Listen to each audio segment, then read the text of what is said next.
వేడి వేడిగా ఇడ్లీ, ఇన్స్టెంట్ సాంబారు ఎలా చేశానో చూద్దామా? రండి, ఎలా చేస్తానో చూసేద్దరు కానీ. నేను అసలు ఎలా సాంబార్ పౌడర్ ఉడకపెట్టే విధానం, మళ్ళీనేమో కూరగాయ ముక్కలు ఎలా ఉడకపెడుతున్నానో చూపిస్తానమ్మా. నీళ్లు పెట్టుకున్నాను కదా, మనకి ఈ నీళ్లు మంచినీళ్ళు పెట్టుకుంటా. మంచినీళ్ళు పెట్టుకొని టమాటాలు, సొరకాయ, ఉల్లిపాయలు, క్యారెట్, 2 పచ్చిమిరపకాయలు, అలాగే కరివేపాకు ఇవన్నీ కూడా డైరెక్ట్గా కింద వేసేస్తా. ఇప్పుడు వెలిగించే ఉంచుతా, ముందలే వెలిగించేసేస్తా. ఇట్లా ఉడుకుతూ ఉన్నాయి కదా, ఈ టైంలో ఏం చేస్తానంటే ఇడ్లీ ప్లేట్లు పెట్టేస్తా. 1 పైన 2 పెట్టుకొని హై మీదే ఉంచుతా. ఒక 2 మినిట్స్ హై మీద ఉంచిన తర్వాత సిమ్ మీద మాత్రం 10 మినిట్స్ ఉంచుతా. ఇడ్లీ ఉడికిపోతుంది. మామూలుగా 7 మినిట్స్ అంటారు కదా, హై మీద 2 నిమిషాలు ఉంచి నేనేం చేస్తాను 12 మినిట్స్ ఉడక పెడతాను. ఎందుకంటే కింద కూరగాయ ముక్కలు వేస్తాను కదా, 2 ఒకటేసారి అయిపోతాయని. కిందేమో కూరగాయ ముక్కలు, దాని తర్వాత 2 ప్లేట్లు ఇడ్లీ. హై మీద 2 మినిట్స్, సిమ్ మీద 10 మినిట్స్. ఇది నేను స్టోర్ చేసిన సాంబార్ పౌడర్. అలాగే మీకు కొంచెం తిరగమాత కూడా వేస్తే ఎలా ఉంటుందో చూపిద్దామని చెప్పి కొంత బౌల్లోకి తీసుకొని పెట్టుకున్నాను. ఇది కూడా ఈరోజు దీంతోనే మనకి సాంబార్ పౌడర్ సాంబార్ ఎలా చేయాలి అన్నది చూపిస్తా. కొంచెం పౌడర్ తీసుకొని చూడండి, సరిపడినంత. దీనికి ఇంత ఇప్పుడు ఇది 3 సార్లకు వస్తుందమ్మా. దానికి ఇంత నూనె చాలు. ఇంకెక్కువ నూనె అయితే మామూలుగా అయితే సగం నూనె సగం నెయ్యి వేస్తాం కదా. ఇప్పుడు నేనేం చేస్తున్నానంటే ఉట్టి నూనె వేసాను, అందుకని తక్కువ వేసాను అనమాట. మీరే 1 స్పూన్ పెట్టుకొని ఆ సాంబార్లో కొంచెం 1 స్పూను నెయ్యి కలిపేసుకుంటే ఆ కమ్మదనం వస్తుంది. అందుకని ఈ ఇన్స్టెంట్ సాంబార్ పౌడర్ని తిరగమాత వేద్దాం. ఎలా వేయాలో చూపిస్తానే.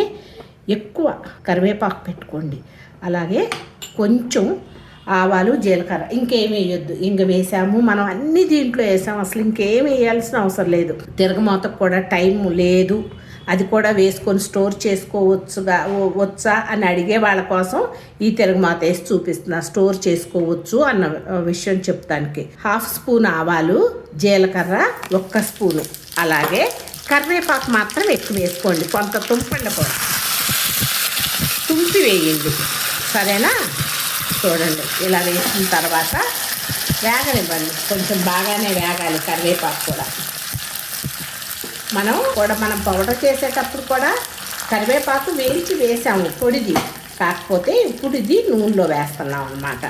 సాంబార్కి ఇలా చేస్తే బాగుంటుంది. చూడండి, కలిపేస్తున్నా. వేడిదే కలపాలి. చల్లారిన తర్వాత ఒకసారి చేతితో కలుపుకొని పెట్టేసుకోవచ్చు. ఇప్పుడు మనం ఈ సాంబార్ పౌడర్ని కలిపేసుకొని ఇప్పుడు సీసాలో స్టోర్ చేసుకోండి. ఇదొక రకం. అలాగే తిరగమాత వేయింది సీసాలో కనిపిస్తుంది కదా, అదొక రకం. దీంట్లో ఆవాలు, జీలకర్ర తక్కువ వేసుకోవచ్చు, కరివేపాకు ఎక్కువ వేసుకుంటే ఆ టేస్ట్, ఆ ఫ్రెష్నెస్ ఉంటుంది మనకు ఉడకగానే. ఇలా అవుతుంది. దీన్ని చక్కగా స్టోర్ చేసుకొని ఫ్రిడ్జ్లో పెట్టుకుంటే ఫ్రిడ్జ్లో, బయట అయినా కూడా పెట్టుకోవచ్చు. తడి లేకుండా చేసుకోండి. ఏ పని చేసినా కూడా ఇట్లా స్టోర్ చేసుకునే, ఏమీ నిల్వ ఉండటానికి మిగతా ఇంగ్రీడియంట్స్ వేయాల్సిన అవసరం లేదు. రెగ్యులర్గా మనం చేసే పని, రోజువారీ మనం వేసుకుంటాం కదా, అయ్యే ఇంగ్రీడియంట్స్ నేను ఇలా నిల్వ ఉండే పౌడర్లో కూడా వేసా. సరేనా? మీకు చారు ఎంత కావాలో చూసుకొని తీసుకోండి. నేనేం చేశానంటే కూరగాయ ముక్కలు ఉడుకుతున్నాయి కదా, ఒక స్టవ్ మీద పైన ఇడ్లీ పెట్టి కింద పెట్టాను కదా కూరగాయ ముక్కలు, అలాగే దీంట్లో కొంచెం నేను నీళ్ళు తీసుకున్నాను. మేము 3 ఉన్నాం. ఒక మనిషికి 1.5 స్పూన్ 1, 2, 3, 4, 4.5 స్పూన్లు ఇన్స్టెంట్ సాంబార్ పౌడర్. జ్యోతి సగం మాట్లాడదు, మీకు ఎట్లా అర్థమవుతుంది చెప్పండి? ఇట్లా కనుక మనం నీళ్ళల్లో కలుపుకొని వేసుకోలేదు అనుకోండి, మసలే నీళ్ళల్లో వేస్తే ఏమవుతుందనంటే ఉండలు లంప్స్ వచ్చేస్తాయి. అందుకని ఇలా నీళ్ళల్లో కలుపుకొని, చన్నీళ్ళల్లో కలుపుకొని వేసుకోండి. సరే, ఒక్కొక్కసారి ఏమవుతుందని అంటే మనకి బాగా అది చిక్కగా అయిపోతాయి. మనం ఒక్కొక్కసారి పౌడర్ ఎక్కువ వేయచ్చు, లేకపోతే మనం అనుకున్నది సరిగ్గా లేకపోతే చిక్కగా అయిపోతాయి. అప్పుడు ఏం చేస్తారు అని అంటే పక్కన వేడి నీళ్ళు కాసి పెట్టుకొని చన్నీళ్ళు ఎప్పుడు కలపకండి. ఏదైనా ఒక కూర ఉడుకుతున్నప్పుడు నీళ్ళు యాడ్ చేయాలంటే పక్కన నీళ్లు వేడి నీళ్ళు పెట్టుకొని యాడ్ చేసుకోండి తల్లి. సరేనా? నాకు తెలిసిన చిన్న విషయం చెప్పాను, మీకు ఆల్రెడీ తెలిసి ఉండొచ్చు. ఇంకొంచెం నీళ్ళు పోసి కలుపుకుందాం. మీరు కరివేపాకు వేయండి అమ్మ బాగుంటుందని ఎందుకన్నానో తెలుసా? ఇదిగోండి, ఈ టేస్ట్ ఇట్లా కనిపిస్తుంది చూడండి. కంటికి ఎప్పుడైతే ఇంపుగా ఉంటుందో మనం తినేది కూడా అప్పుడు టేస్ట్ బాగా ఉన్నట్టు అనిపిస్తుంది. అందుకని తిరగమాత వేసుకొని స్టోర్ చేసుకోవాలనుకున్న వాళ్ళు ఎక్కువ కరివేపాకు వేసుకోండి. వేసేసి సిమ్ మీదే పెట్టండి. ఈ టైంలో నేను ఆల్రెడీ సిమ్ మీదే పెట్టి ఉంచాను. ఒక్కసారి తిప్పుకొని ఒక్క పొంగు రానిస్తే కనుక ఇప్పుడు హై మీద పెట్టుకొని ఒక పొంగు రానిద్దాం. మనము ఇన్స్టెంట్ పౌడర్లో ఇలా వేసుకోవాలి. ఆవాలు తక్కువ వేసుకోండి, జీలకర్ర ఎక్కువ వేసుకోండి. సరేనా అమ్మ?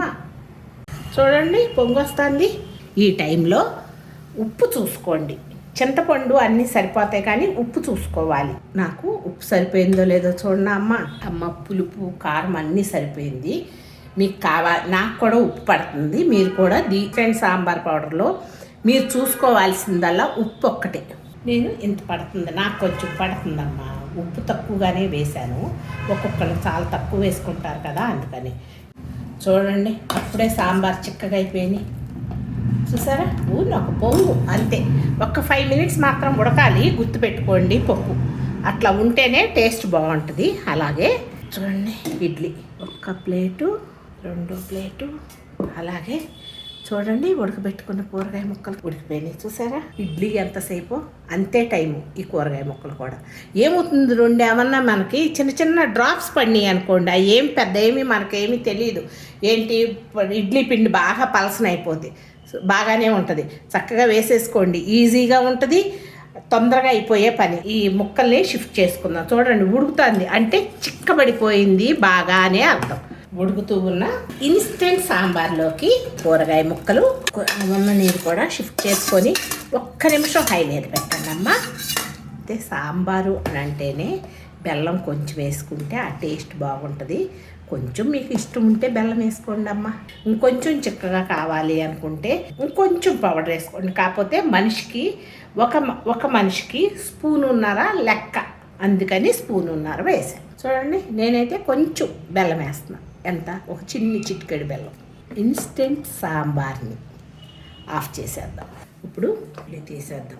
ఈ మచ్చలేంటి అనుకోకండి. ఇప్పుడు పప్పుచారు తిరగమాత వేసేటప్పుడు మీకు కనిపిస్తాయి ఇడ్లీ అని ఇప్పుడే తీసాను అన్న విషయం తెలియాలని పక్కన పెట్టాను కదా. తిరగమాత వేసేటప్పుడు టప్పన పడింది. ఇన్స్టెంట్ సాంబార్తో ఇడ్లీ తిన్నాం. వేడిగా ఇడ్లీ. చూడండి సాంబారు, ఇన్స్టెంట్ సాంబారు. ఇంత టేస్టీగా ఉన్న సాంబార్లో 1 స్పూన్ నెయ్యి ఇలా వడ్డించుకోండి, అద్భుతంగా ఉంటుంది.